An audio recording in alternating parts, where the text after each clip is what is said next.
Halo teman-teman ATLM Indonesia. Nah, kali ini kita membahas minuman kesehatan yaitu susu kedelai di channel ATLM Indonesia. Kali ini kita membahas 15 manfaat susu kedelai bagi kesehatan. Yang mana susu kedelai ini susu dari sari kedelai ya. Biji kedelai diambil, dihancurkan, kemudian diambil bagian cairnya ya, sarinya. Oke, langsung saja kita mulai susu kedelai. Jadi susu kedelai belakangan ini banyak diperbincangkan terutama di kalangan vegetarian. Jadi materi ini kita ambil dari Halo Dokter ya, Halo Sehat, mengenai susu kedelai. Jadi selain rasanya yang enak, susu kedelai juga memiliki ya kan berbagai manfaat yang baik untuk kita. Jadi susu kedelai adalah minuman yang kaya nutrisi. Kemudian dapat menjadi sumber protein, karbohidrat, gula, serat, dan lemak yang baik. Susu kedelai juga kaya akan mineral dan vitamin yang bermanfaat bagi tubuh. Nah, oleh sebab itu kita lihat di sini kandungan gizi pada susu kedelai per 100 gram. Nah, ini mulai dari air 87 gram, energi 41 kalori, protein 3,5 gram, lemak 2,5 gram, karbohidrat 5 gram, serat pangan 0,2 gram, kalsium 50 mg, fosfor 45 mg, zat besi 0,7 mg. Kemudian natrium 128 mg, kalium 287,9 mg, tembaga 0,12 mg, zinc 1 mg, karoten total 200 mikrogram, vitamin B1 0,08 mg, riboflavin B2 0,05 mg, niacin 0,7 mg, dan vitamin C 2 mg. Nah, tampak pada kandungan gizi ini kalsium yang dominan ya 50 mg dengan fosfor. Kemudian juga proteinnya tinggi, dan di sini kalium juga tinggi ya.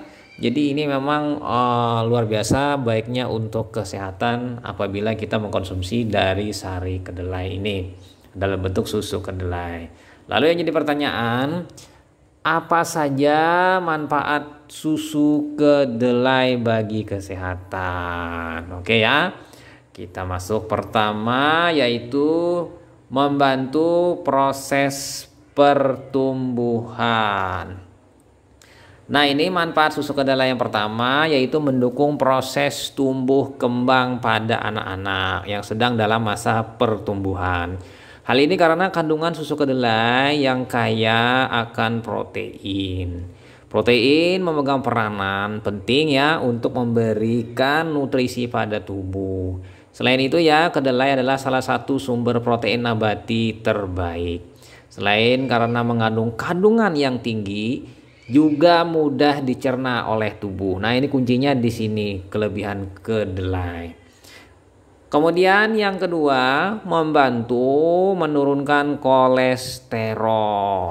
Jadi protein itu terbuat dari asam amino yang memiliki keuntungan mencegah berbagai penyakit. Jadi asam amino dan isoflavon yang terkandung dalam susu kedelai memiliki fungsi untuk menurunkan kadar kolesterol dalam darah.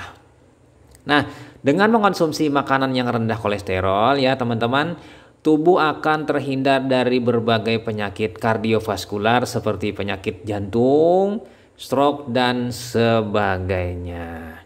Nah, lanjut lagi kita masuk ke manfaat yang ketiga dari susu kedelai yaitu membantu menurunkan tekanan darah. Ini terkait dengan orang-orang dengan hipertensi ya. Jadi berbagai penelitian membandingkan ya susu kedelai dengan susu sapi dalam menurunkan tekanan darah. Mana yang lebih baik?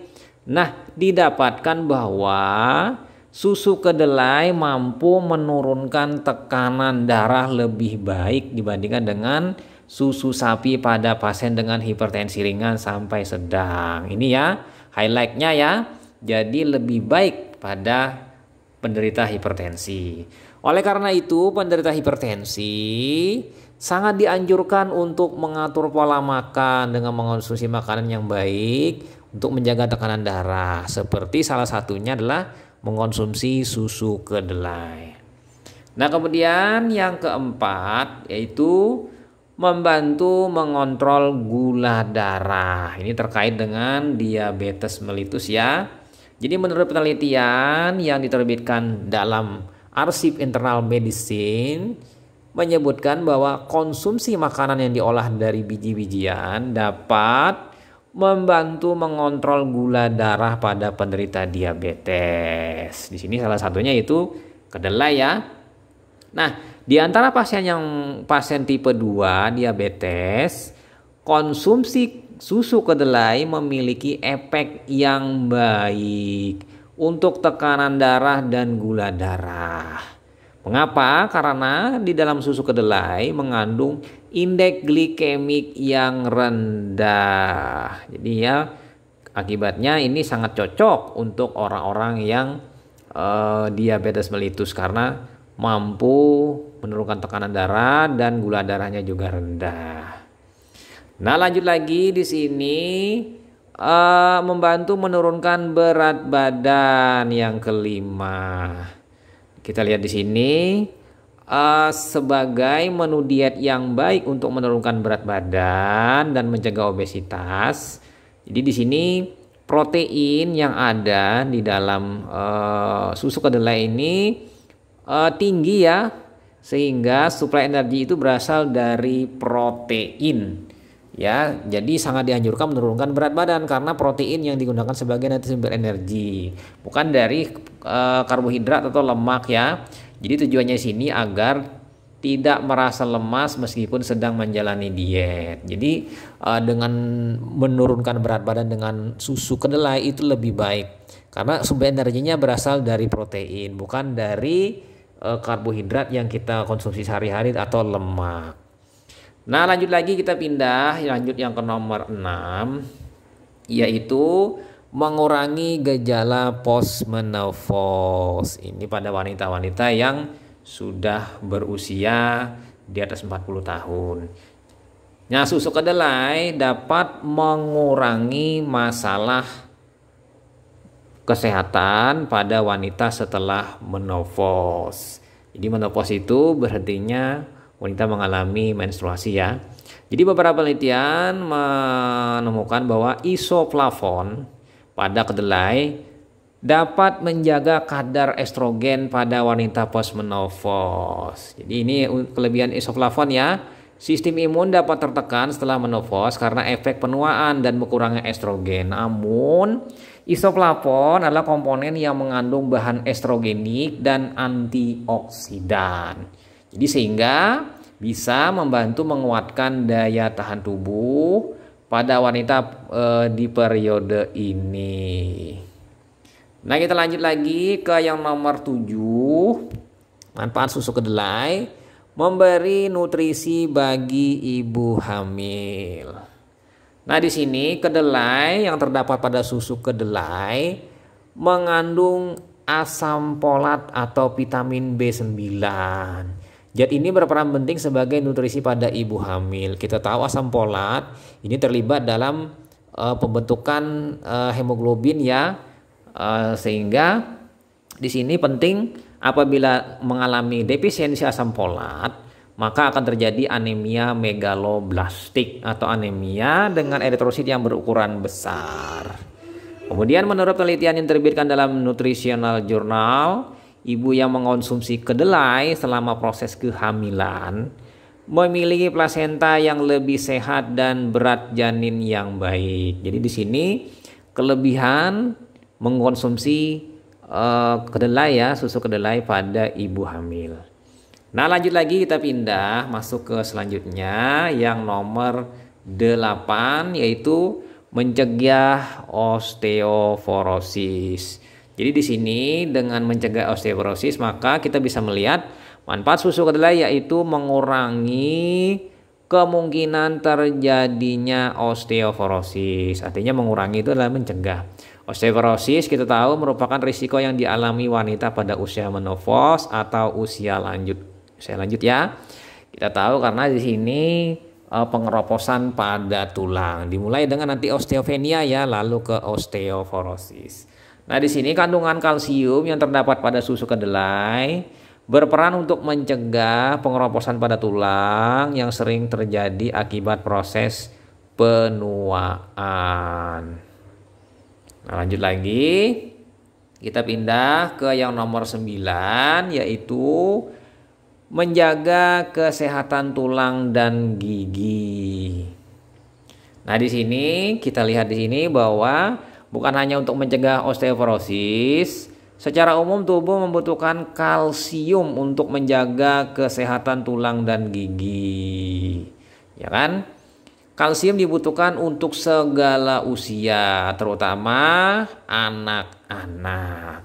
Nah, menurut penelitian yang dilakukan oleh C.M. Kaila dari Tufts University Amerika, susu kedelai mengandung filoquinone atau vitamin K ya, yang dapat meningkatkan kepadatan tulang serta mencegah risiko fraktur dan patah tulang. Kemudian kita pindah ke yang nomor 10, membantu proses pembekuan darah. Nah, di sini penting ya terkait dengan pembekuan darah. Selain untuk membantu proses penyerapan kalsium, ternyata vitamin K juga membantu proses pembekuan darah. Tetap pembekuan darah itu dibutuhkan oleh tubuh dalam menyembuhkan luka atau cedera. Jadi kalau ada luka, segera tertutup luka tadi. Nah, vitamin K yang terdapat dalam susu kedelai berperan menghasilkan protrombin, yaitu protein khusus yang berfungsi untuk pembekuan darah dan metabolisme tulang. Nanti protrombin akan diubah menjadi trombin ya. Trombin akan mengubah fibrinogen menjadi fibrin. Fibrin kemudian melakukan polimer ya kan dari monomer, maka akan terbentuklah fibrin yang bekuan besar dalam bentuk fibrin stabil ya, dibantu oleh faktor fibrin stabil. Ini adalah dalam kasket pembekuan darah jalur intrinsik atau jalur ekstrinsik dan jalur bersama common pathway ya kan. Ini kalau kita melihat skema dari pembekuan darah. Nah, lanjut lagi kita masuk ke nomor 11, yaitu menurunkan risiko kanker usus. Nah, di sini penting juga karena susu kedelai itu mampu menurunkan risiko kanker kolorektal atau kanker usus besar.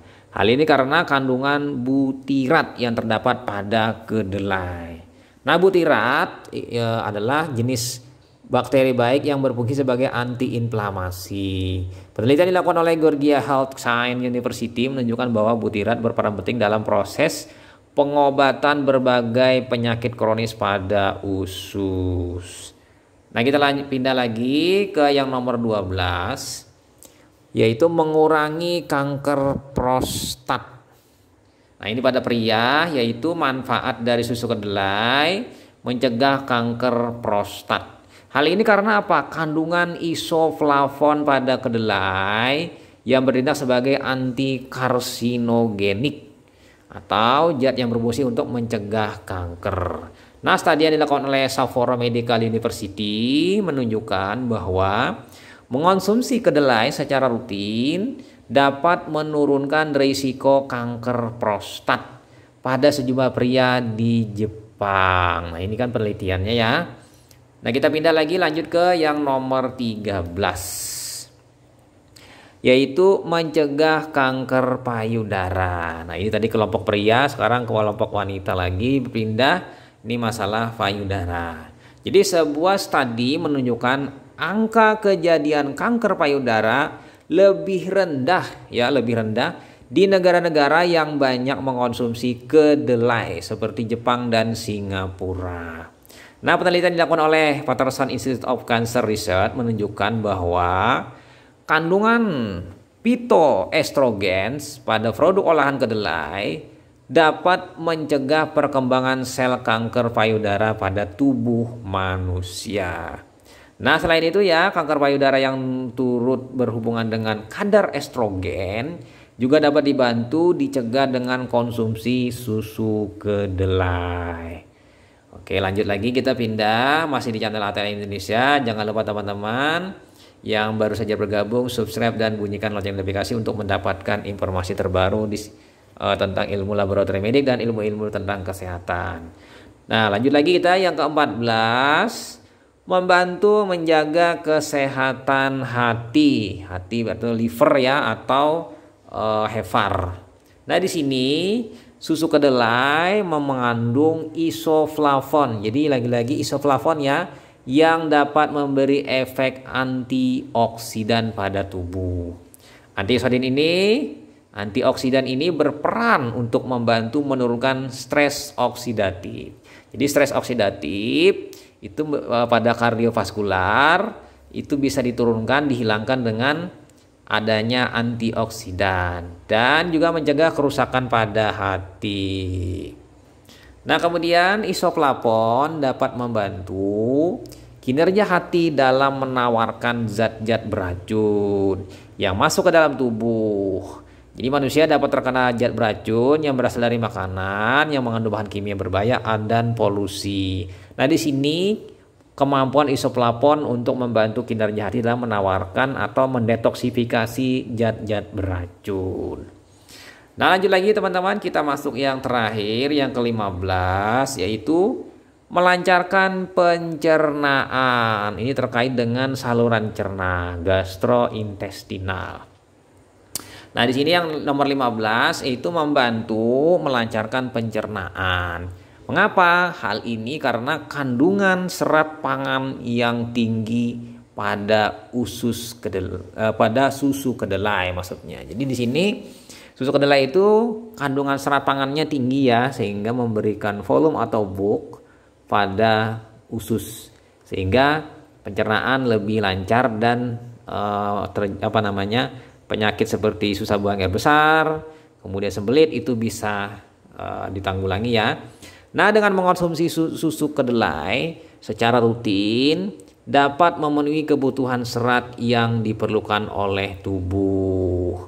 Nah, serat dapat membantu agar terhindar dari berbagai masalah, yaitu pertama dalam masalah pencernaan yaitu susah buang air besar, wasir, dan sembelit. Ini 3 utama yang terjadi pada masalah pencernaan. Oke ya, itu saja sebanyak 15 manfaat susu kedelai bagi kesehatan. Jangan lupa subscribe, bunyikan lonceng notifikasi, dan pastinya teman-teman akan mendapatkan update-update terbaru tentang ilmu seputar kesehatan dan ilmu laboratorium medik serta ilmu-ilmu yang terkait dengan kehidupan sehari-hari dalam rangka menunjang hidup sehat. Oke ya, semoga bermanfaat materi yang kita bahas, dan gunakan obat tradisional, kemudian produk-produk olahan susu, kemudian buah-buahan dan lain-lainnya sebagai bagian dari pengobatan sehari-hari dan sebagai bagian menunjang nutrisi atau gizi kita sehari-hari. Itu saja teman-teman, sampai jumpa di video-video selanjutnya. Saya Marle pamit. Bye.